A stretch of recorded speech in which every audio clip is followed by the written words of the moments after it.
캘리포니아주 모든 주민들은 부스터샷을 원할 경우 접종이 가능하게 됐습니다. 연방정부의 접종 지침은 변하지 않았지만 접종을 거부하지 말라고 주 보건당국이 지시했습니다. 잔리 LA시 의원은 인종혐오 범죄에 대해 신고 보상제를 도입하기로 했습니다. 수천 달러의 보상금을 지급하는 조례안을 마련하기로 했습니다. 청소년 농구대회에서 한인 농구 선수에게 폭행을 가한 선수는 전 NBA 선수 딸인 것으로 드러났습니다.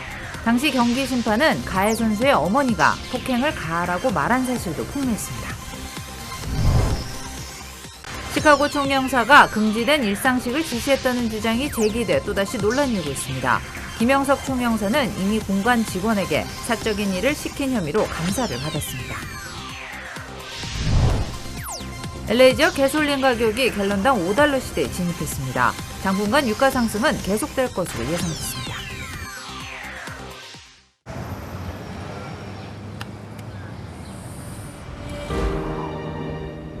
아직 쓰여지지 않은 스토리. 그 스토리를 완성하기 위해서는 새로운 아이디어를 찾아 움직여야 합니다. 우리의 움직임, 그것은 차세대 전동화 차량을 만드는 것입니다. 당신의 새로운 영감을 찾아서.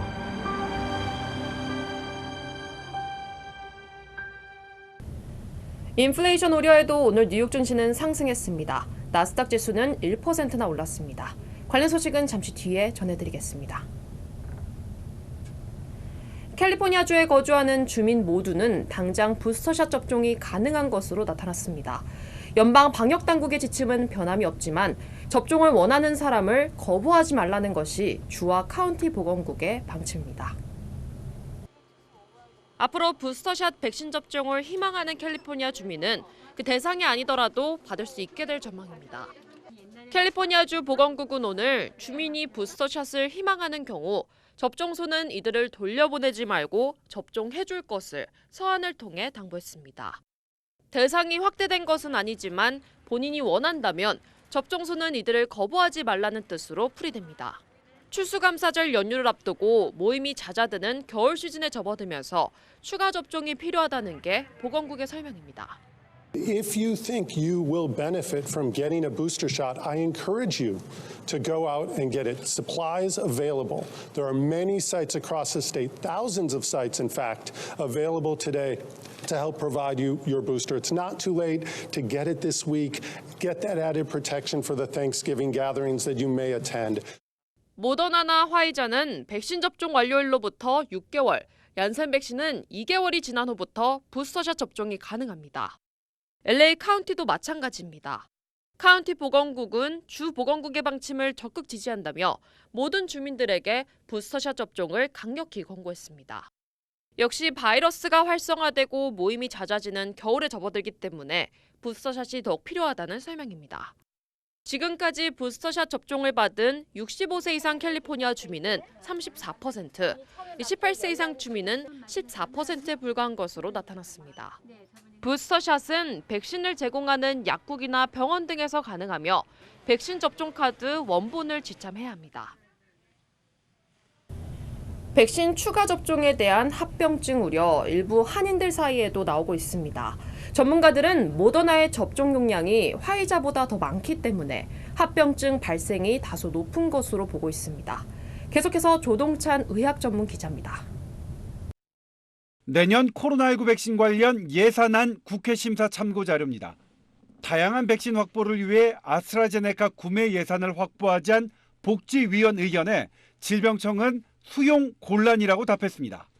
질병관리청은 국민 선호도 등을 고려해 파이자 모더나 위주로 추가 구매하고 얀센과 노바백스는 활용 가능성을 열어뒀습니다.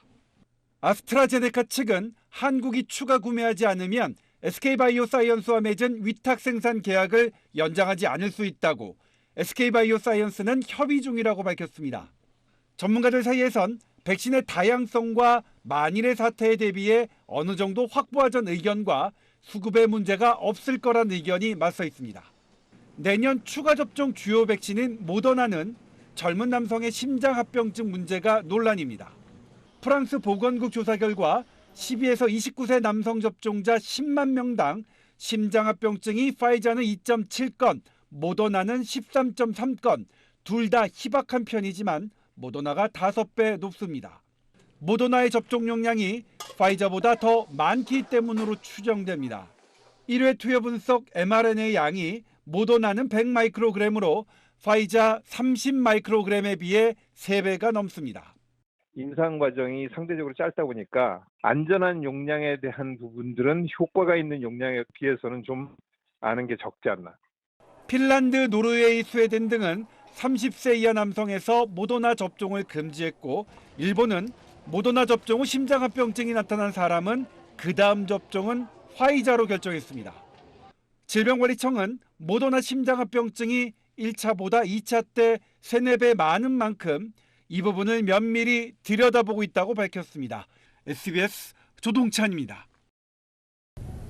네, 아시아에 대한 인종 혐오 범죄를 막기 위해 신고 보상제를 도입하자는 움직임도 일고 있습니다. LA 시의회는 일정 금액의 보상금을 수여하는 조례안을 통과시켰습니다. 전용 기자입니다. 지난해 LA 카운티 전체에서 20%나 증가한 혐오 범죄. 특히 그 가운데 아시안계에 대한 혐오 범죄는 무려 70% 이상 폭증한 것으로 나타났습니다. LA 시의회가 혐오 범죄 신고에 대한 포상금 제도를 본격 도입할 것을 검토하고 있습니다. I mean, hate crimes in our city, in our county, have gone up.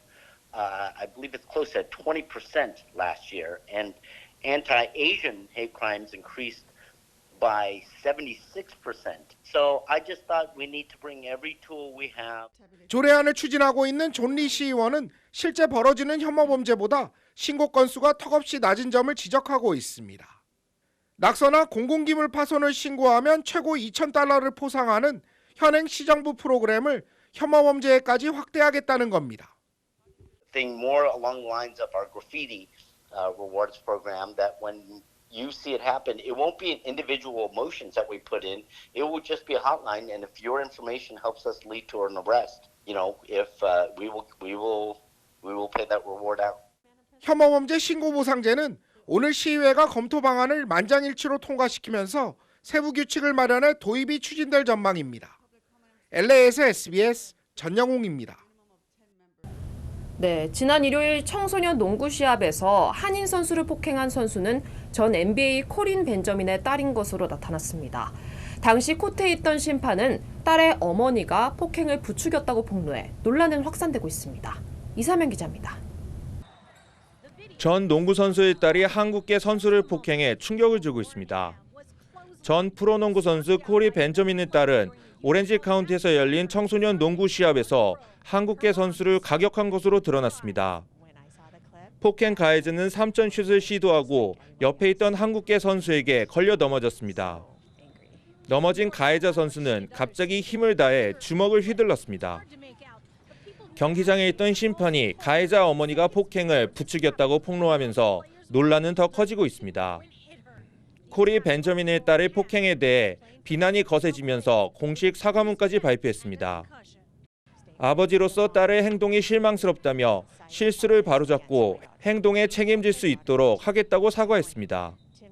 벤저민은 지난 2007년 한국 프로농구 대구 오리온스에도 외국 선수로 잠시 등록된 바 있습니다. 피해자 가족은 변호사를 선임해 법적인 대응을 준비하고 있습니다. SBS 이사면입니다. 네, 총영사관 직원에게 사적인 업무를 시켜 외교부 감사를 받았던 김영석 시카고 총영사. 이번에는 관저 요리사에게 금지돼 있는 일상식을 지시했다는 주장이 제기됐습니다. 최근 퇴임한 총영사 관저 요리사는 가사도우미 수준의 일상식을 수시로 요구했다고 주장했습니다. 외교부 관저 요리사 운영 지침에는 일상식 조리를 금지하고 있습니다. 이에 대해 김영석 총영사는 이미 본부에 해명했다고 말했습니다. LA 지역의 가솔린 가격이 갤런당 $5에 사실상 접어들었습니다. 전미자동차협회는 오늘 가솔린 가격은 갤런당 $4 62센트에 거래됐지만 일부 지역에는 이미 $5를 넘은 것으로 조사됐습니다. 이 같은 가격은 1년 전에 비해 $1 47센트가 높은 수준입니다. 요즘 한인업소들 물류난에 인력난까지 겹쳐 시름은 더욱 깊어지고 있습니다. 일부 대기업들은 직원 소개만 해줘도 보너스를 지급하는 곳이 늘어나고 있습니다. 김종원 특파원입니다. 뉴욕입니다. 인력난을 겪고 있는 미국 대형 백화점 메이시스는 최근 직원들에게 친구나 가족을 소개할 때마다 $500, 우리 돈 60만 원을 지급하겠다는 공지를 냈습니다. 아마존은 창고 근무 지원자에게 $3,000의 보너스를 지급하기로 했고, 월마트는 시급을 $17, 우리 돈 2만 원까지 올리고 학자금 지원까지 약속했습니다. 11월 말 블랙 프라이데이, 12월 크리스마스, 연말 대목을 앞둔 유통업계가 온갖 파격적인 조건을 내세우며 치열한 구인 경쟁을 벌이는 겁니다. 여기에 지자체 등 공공기관들도 가세했습니다. We've been working non-stop to recruit and hire more qualified refuse truck drivers. We've run ads on Facebook and increased our sign-on bonus to $3,000 for new hires as an incentive. 급기야 그냥 정시에 출근만 해도 보너스를 주겠다는 것도 등장했습니다. Where staff will be rewarded for on-time attendance every day for each assigned shift. Total retention bonus of $1,000 to be paid in December and June. 하지만 이런 조건을 내걸 여건이 안 되는 중소기업들은 발만 동동 구를 뿐입니다. 미용용품부터 장난감까지 수만 가지 자파를 취급하는 도매상 창고입니다. 연말 유통과 대목을 맞아 한창 일손이 필요할 때이지만 대기업까지 뛰어든 구인 경쟁에 아직 직원을 필요한 만큼 다 충원하지 못했습니다. 이런 적은 사실 처음이죠. 저희가 한 3명이 그만뒀는데 더 많이 주는 쪽으로 이렇게 이제 가려고 하는, 우리가 그런 대기업하고 같은 입장에서 하게 되면은 사실은 우리는 문을 닫을 수밖에 없는 그런 입장이죠. 결국 직원이 무리한 요구를 해도 다 맞춰줄 수밖에 없다고 합니다. 일주일 5일 일하던 걸 갖다가 한 3일만 일하면 안 되냐. 그래서 그렇게 해줬는데 결국은 또 나오질 않더라고요. 제가 그냥 계속 뭐 백맥 같은 다 물건 받고 막 이러고. 이런 인건비 상승이 가뜩이나 치솟는 물가를 더 부채질하면서 인플레이션 우려도 깊어지고 있습니다. 뉴욕에서 SBS 김종원입니다. 인플레이션에 대한 우려가 지속되고 있지만 오늘 뉴욕 증시는 상승했습니다.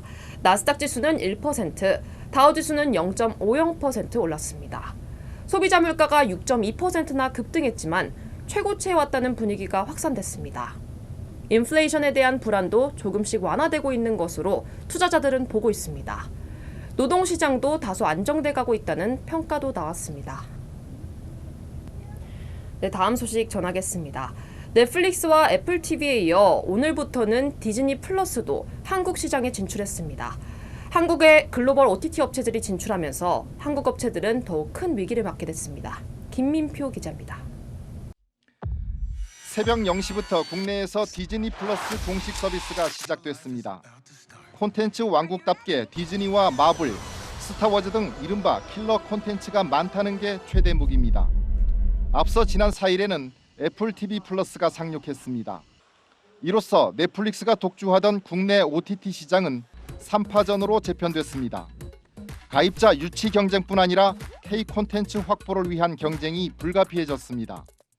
경쟁에서 이기려면 자체 플랫폼에서만 볼 수 있는 이른바 오리지널 콘텐츠가 많아야 하는데 그런 콘텐츠를 확보하는데 한국만한 시장이 없기 때문입니다. 미국의 메이저 회사들이 너무나 단가를 높여놨기 때문에 콘텐츠 제작 단가를 너무 많이 높여놨어요. 제작비 단가는 낮고 콘텐츠는 굉장히 퀄리티 높은 데를 찾아야 되는데 그게 한국이라는 거죠. One really important thing to remember here is something that's not specific to the Squid Game, but it's also something that explains the popularity of Korean content in general. And I think that the Squid Game is part of a much wider phenomenon. 글로벌 OTT 업체들은 오리지널 콘텐츠를 사들일 때 거의 모든 권리를 가져가고 수익도 독식하는 형태로 계약을 맺습니다. 그런데도 국내 제작사들이 협업을 위해 줄까지 서는 이유는 무엇일까? 좋은 기획안이 있어요. 제작사들은 어느 쪽으로 찾아갑니까? 지금은 당연히 넷플릭스죠. 지금 아직도 뭐 넷플릭스에 기획안을 들고 줄을 서 있다고들 그러는데 피를 어느 정도 안정적으로 받고 실패에 대한 두려움이 없이 뭔가를 해볼 수 있는 또 장점이 있는 거거든요. K 콘텐츠의 경쟁력이 검증된 만큼 수익 배분이나 권리를 확대하는 쪽으로 계약 조건을 바꾸는 노력이 필요합니다. 수익이라든가 수익 창출이라든가 그 2차, 3차 저작물이라든가 크리에이터들이 가질 수 있는 권한이라든가 이런 것들에 대해서는 이제 앞으로 좀 많이 논의가 되어야 될 것으로 보입니다. 글로벌 OTT에 맞서 문화 주권을 지키는 건 물론 국내 콘텐츠 산업 생태계를 강화하기 위해 토종 OTT의 활로도 진지하게 모색해야 합니다. 특히 이제 문화적인 측면에서 두려운 존재이고 우리는 넷플릭스에게 고맙다는 말만 하고 박수만 치고 있을 때는 아니라는 것이죠.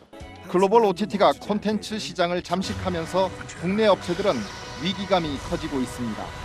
미디어가 문화의 큰 축을 담당하는 만큼 제작과 유통을 포함한 K 콘텐츠 생태계 전반을 새롭게 구축하는 계기로 삼아야 한다는 게 오징어 게임 성공의 역설적 교훈입니다. SBS 김인표입니다. 네, 중국 관련 소식입니다. 공동부유, 즉 부의 분배를 강조하고 있는 시진핑 정부에서 기업들의 다양한 행사가 급속히 위축되고 있습니다. 이 쌍십절 쇼핑 행사는 예상 밖으로 싸늘했습니다. 김지성 특파원이 전하겠습니다. 중국 최대 전자상거래 업체 알리바바가 지난해 개최한双十一, 즉 쌍11 쇼핑 행사입니다. 11월 12일 0시에 맞춰 판매 금액을 공개했습니다.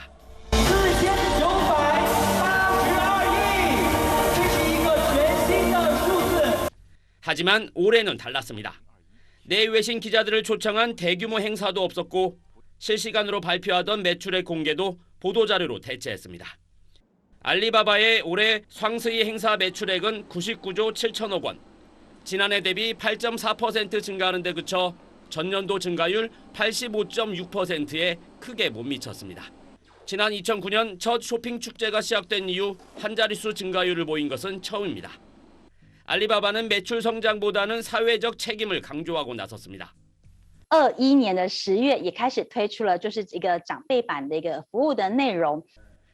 중국의 내수 시장이 거대하다는 것을 보여준다고 선전하던 관영 매체들도 올해는双十一 행사가 매력을 잃었다며 싸늘한 반응을 보였습니다. 이렇게 분위기가 돌변한 것은 중국에 잇따른 기업 규제와 무관치 않아 보입니다. 중국은 최근 공동 부유를 앞세우며 부의 분배를 강조하고 있습니다. 또 올해 11월 11일이 시진핑 주석의 장기 집권 토대를 마련한 공산당 회의 결과 발표일과 겹쳐 알리바바가 일부러 저자세를 취했다는 분석도 나오고 있습니다. 베이징에서 SBS 김지성입니다. 남가주 지역의 한여름 같은 날씨 주말까지 계속된다고 합니다. 전국의 주요 한인사회 소식을 이원정 기자가 전해드리겠습니다. 겨울철 코로나가 대유행될 것을 우려해 다저스 구장이 또다시 코로나 검사센터로 운영됩니다. 큐레이티 부사는 오전 9시부터 오후 4시까지 일주일 내내 무료로 코로나 검사를 할 수 있으며 하루 최대 500명까지 검사가 가능하다고 밝혔습니다. 한인 투자자들로부터 100만 달러를 가로챈 혐의로 50대 한인 남성이 유죄 판결을 받았습니다. 연방검찰 뉴욕 동부지검은 지난 2018년 기소된 퀸즈 와이스톤에 거주하는 원모 씨가 외환투자 중개업체를 설립해 지난 2012년에서 13년 한인 투자자 10여 명으로부터 40만 달러를 가로챈 혐의로 기소됐으며 혐의가 인정됐다고 판결했습니다. 원 씨는 최대 20년형에 처해지게 됩니다. 주하원 법사위 부위원장에 데이빗 문 주하원 의원이 임명됐습니다. 메릴랜드 주하원에서 아시안이 법사위 부위원장이 된 것은 이번이 처음으로 문 의원은 2015년 애나폴리스 주의회에 입성한 이래로 사회 정의의 옹호자이자 법사위원회의 변화를 위한 힘이었다고 설명했습니다. 트레이르조가 판매하는 햄버거 패티 제품에 이물질이 발견돼 리콜됐습니다. 연방식품의약국은 트레이르조에서 판매되는 칠레 라임 치킨버거에서 뼈 조각이 발견됐다는 신고가 접수됐다며 지난 8월 16일부터 9월 29일 사이에 제조된 패티를 폐기하거나 구입처에서 환불받을 것을 당부했습니다. 한인 교수가 사회사업 교육에 기여한 업적을 인정받아 미국 소셜워크 교육위원회로부터 공로상을 수상했습니다. 미 소셜워크 교육위원회 이사회는 매년 사회사업과 관련해 10년 이상 연구활동을 하고 교육과정 개설, 조직, 리더십 등에 기여한 인물을 선정하고 있으며 올해는 만장일치로 노던 켄터키 대학 김석희 사회사회업 박사를 선정했다고 밝혔습니다. 민주당의 이재명 대선 후보 민생 행보를 시작했습니다. 최연소 미 연방 상원 의원도 만났습니다. 미국의 승인하에 한일 합병이 이루어졌다고 말했습니다. 고정현 기자입니다. 특수 제작된 버스를 타고 2달간 전국 민심 탐방에 나선 이재명 민주당 대선 후보가 첫 방문지로 산업과 청년을 아우르는 울산을 택했습니다. 울산 중앙전통시장에서 온누리 상품권으로 물건을 산 이 후보는 청년들과 가진 간담회에선 지역 균형 발전을 강조했습니다. 수도권보다는 지방에 우리 청년들이 겪는 어려움은 또 배가 돼서 더 어려운 상황에 처해 있고 지방 도시들이 또 더 어려움을 겪는 그런 악순환이 반복되고 있습니다. 이 후보는 오늘도 부산과 경남 창원 등에서 청년, 스타트업 관계자, 예비부부 등 2030 세대를 집중적으로 만날 예정입니다. 이 후보는 앞서 34살로 현재 최연소 미 연방 상원 의원인 존 오소프 의원을 만났습니다. 이 후보는 미국의 지원과 협력 덕에 경제 선진국으로 인정받는 성과를 거뒀다면서도 큰 성과 이면엔 작은 그늘이 있다고 미국 책임론을 언급했습니다. 일본에 한국이 합병된 이유는 미국이 카스라테프트 협약을 통해서 승인을 했기 때문이고, 이 때문에 일본이 아니라 한반도가 분단됐다는 건 객관적 사실이라고도 말했는데 오소프 의원이 이런 문제에 관심을 갖고 있어 말한 것이라고 발언 배경을 부연했습니다. 국민의힘은 반미 감정을 미국 의원에게 설교하듯 스스럼없이 드러낸 태도에 경악한다는 비판 논평을 냈습니다. SBS 고정현입니다. 윤석열 후보는 전통적인 안보는 물론 모든 분야에서 포괄적인 한미동맹은 매우 중요하다는 점을 강조했습니다. 계속해서 김영래 기자입니다. 어제 외신 기자간담회에서 남북 종전선언 반대와 쿼드 워킹그룹 참여 같은 외교 안보 분야 소신을 밝힌 국민의힘 윤석열 대선 후보. 최근 요소수 대란에 대해선 공급선을 다변화했어야 했다며 정부의 산업정책을 비판했습니다. 앞서 존 오스프 미국 상원의원 등 미국 방한단을 만난 자리에선 한미동맹을 한껏 강조했습니다. 전통적인 안보뿐만이 아니고 모든 분야에 관한 이런 소위 포괄적 이 동맹의 중요성은 아무리 강조해도 지나치지 않습니다. 국민의힘 총괄 선대위원장을 맡을 가능성이 큰 김종인 전 비대위원장은 소신껏 활동할 수 있어야만 합류하겠다고 지침을 줬습니다. 솔직히 해서 내가 무슨 허수아비 노릇은 할 수 없잖아. 일을 할 수 있는 여건이 되느냐 안 되느냐를 갖다 물어보는 거지. 이준석 대표는 김 전 위원장의 말은 원톱 지휘권을 달라는 의미라며 지원 사격에 나섰는데 윤 후보를 지지하는 일부 당원들은 여기에 반발하면서 당 홈페이지에 이 대표를 탄핵하자는 글을 쏟아냈습니다. 어제 최소 노동시간 보장제 등 노동공약을 발표한 정의당 심상정 후보는 오늘 전태일 열사 추모식 참석 등 노동행보를 이어갑니다. 안철수 국민의당 후보는 어제 SBS에 출연해 자신의 경쟁력을 강조하며 완주 의사를 거듭 확인했는데 오늘은 통계물리학 분야 석학을 만날 예정입니다. SBS 김영래입니다. 내년 3월 대선 20대 유권자들이 당락을 좌우할 것이라는 분석이 잇따르고 있습니다. 하지만 20대 여성 유권자들의 이재명, 윤석열 후보에 대한 비호감도는 70%나 됐습니다. 강청환 기자입니다. 2017년 19대 대선에서 20대 여성은 문재인 당시 민주당 대선 후보의 핵심 지지층으로 꼽혔습니다. 집권 2년차 한 여론조사에서 20대 여성의 국정 지지도는 63.5%로 전 연령대에서 최고를 기록했습니다. 그러나 이번 대선에선 분위기가 사뭇 달라졌습니다. 최근 SBS 여론조사에서 20대 이하 여성의 거대 양당 대선 후보에 대한 지지율을 보면 이재명 23, 윤석열 11.1%로 전체 평균 지지율보다 낮았습니다. 대신 지지 후보가 없거나 모르겠다고 답한 20대 이하 여성 부동층은 40.2%를 기록해 20대 이하 남성 다음으로 많았습니다. 이재명, 윤석열 두 후보에 대한 20대 이하 여성의 비호감도는 각각 67.5%와 74.7%로 조사됐습니다.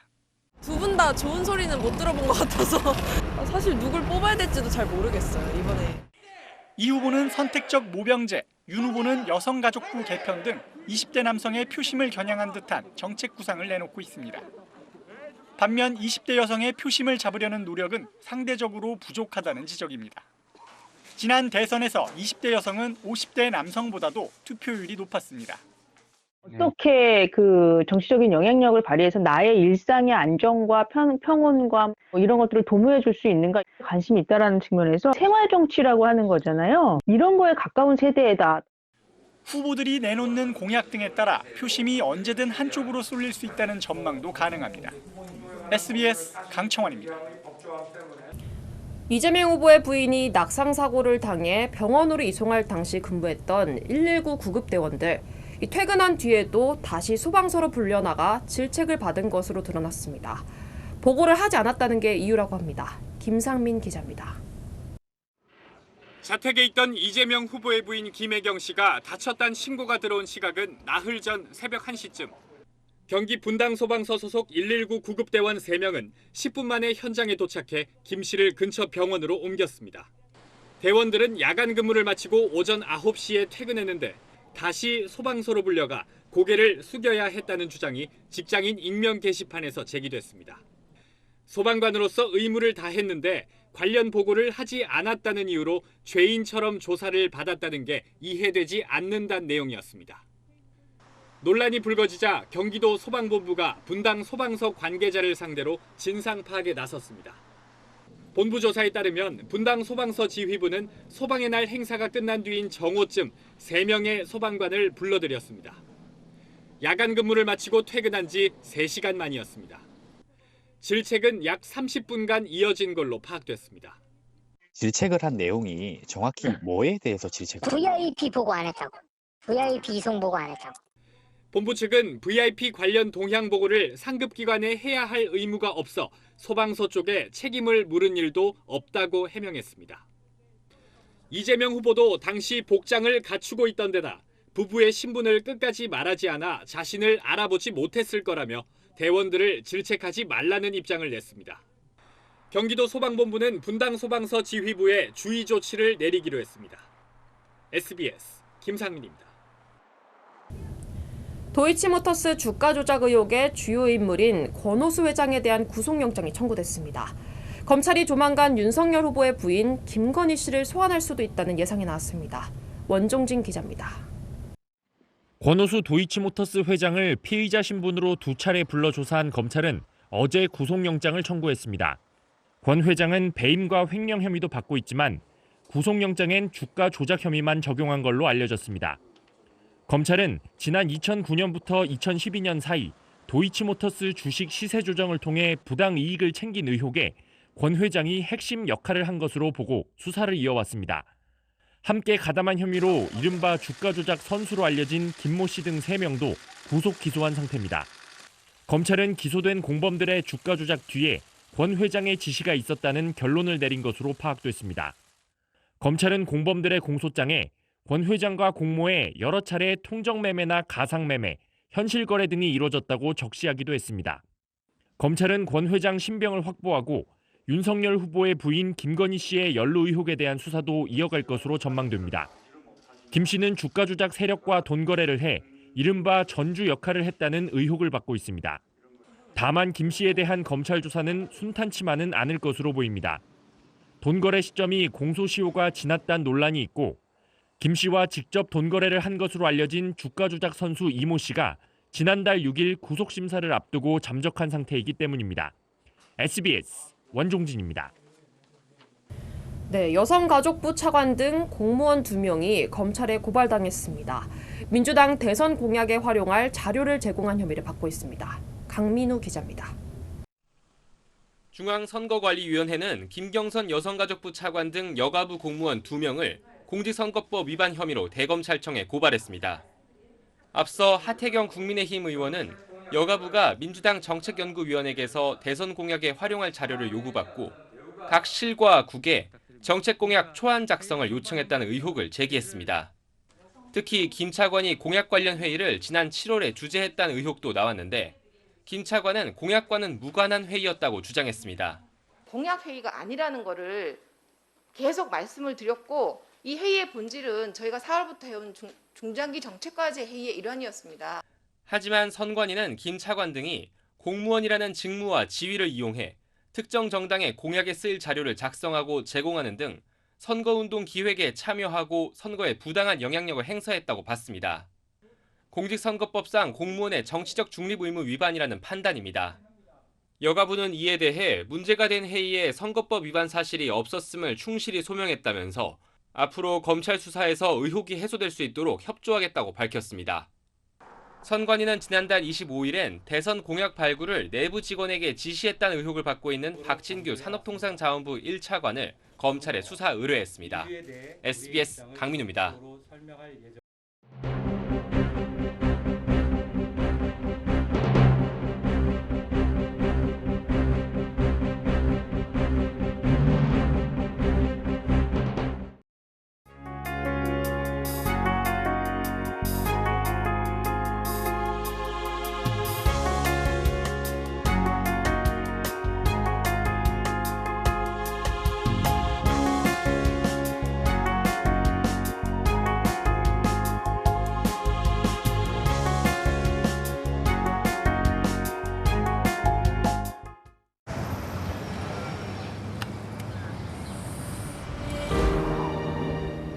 아직 쓰여지지 않은 스토리. 그 스토리를 완성하기 위해서는 새로운 아이디어를 찾아 움직여야 합니다.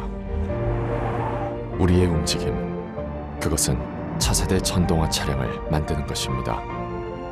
당신의 새로운 영감을 찾아서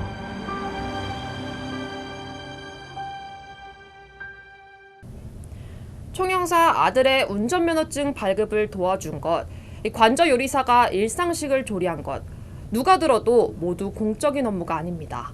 스스로 원해서 했다는 게 총영사의 해명입니다. 최근 갑질과 비위 사건 등 총영사들에 대한 논란이 끊이지 않고 있습니다. 한국 정부를 대표해 나와 있는 총영사들의 품행이 이래선 안 될 것이라는 생각입니다. 건강하고 즐거운 주말 보내시기 바랍니다. 이브뉴스 마치겠습니다. 고맙습니다.